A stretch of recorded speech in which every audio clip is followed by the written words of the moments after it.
Hello and welcome to Sustainable Saturdays, Episode 1. This is the first episode in the sustainable permaculture side of our three-legged stool that we're developing with this new format where we're focusing on sustainable permaculture, magic, everything we do is magic, and living autonomously, or how to become ungovernable, which will be about our Middle Georgia Agora and those type things. So today we're going to be focusing on, and what I'm going to be doing with these is I'll be filming these a week in advance. That way it gives me some time to edit and give you pertinent information, cut out all my uhs, and all of that. And also will give me a chance to give you an update on this. And I just want to let you know up front.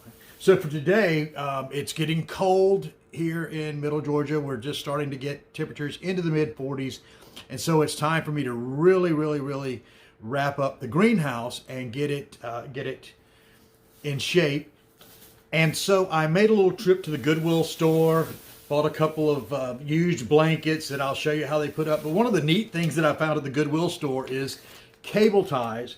They had a package of cable ties, and they're not really high quality. They're kind of inexpensive table ties, but a 60 pack was only $1.79 at the Goodwill store. And you guys know how much these things are at the Ace Hardware. So anyway, I'm going to take my blankets outside and we'll start showing you what we're going to do as far as shoring up and getting the greenhouse in shape.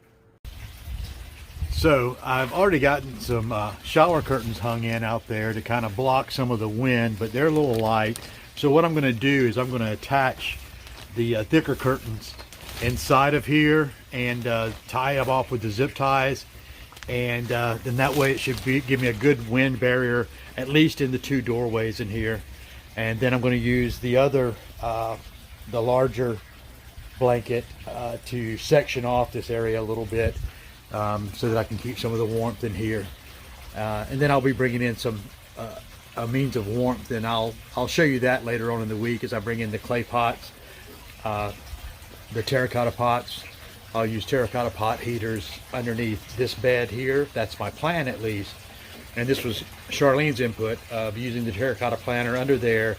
It'll keep that water in this bed here warm, which will filter through the system and should provide a little bit warmer water in the fish tank. Don't want to get it too warm, just want to make sure it doesn't get too cold for my fish.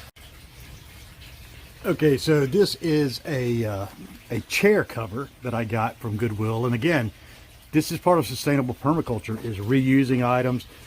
Paid like $2 for two of these. I've got one on this door and then one on the other door, and I just put them inside. My shower curtains are kind of help weight the shower curtains down and keep them from blowing so much in the wind. And I'm really not trying to get this thing like super insulated. I want it to have some free flow. I want it to, the temperature not to get too warm in here either, because our temperatures here in Georgia fluctuate between very cold to warm. Not very cold, I guess I should say, from maybe the 40s and 30s up to the 60s at any time, and I don't want it to get too hot in here. So my next step then will be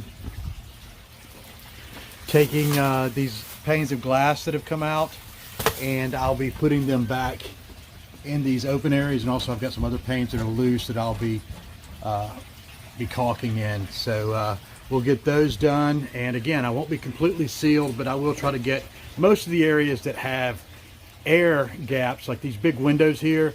Those are, I'll try to cover those with glass, because that's a point of warmth coming, the sunlight coming through those glass. That glass is a really good warming area, especially right here around the fish tank. So I ended up replacing and recaulking almost this entire window here, all the panes, and then a couple of panes, a pane here, up here that I covered in some area there, and I reused this plastic piece here to cover a couple of places there where I didn't have panes for. So I've mostly gotten it pretty well enclosed here, and it's already a little warmer on the inside. As you can see, my squash plants are loving it. I've got some brassicas that are growing, and my next thing to do this afternoon will be to thin these out, but I'll do that after lunch. So as you can see in these 1, 2, 3 beds that I've really thinned them out now, and we'll let them grow in by themselves up here. This one, these 2 back here, I've already thinned those out, and this one I'll thin out a little later. But looks like I'm gonna have a good little Brocchius crop come in here soon. Well, that just about wraps up today. I finished up by grabbing 3 cartfuls of grass, pulling it up by hand to feed my pigs in an area that I'm going to put some winter wheat in. It'll be another area that I'll have cover crops and also crops that can work as fodder for the animals. But that pretty much wraps it up. It feels like it's a little warmer out there in the greenhouse with it closed in. So anyway, make sure you check out the blog.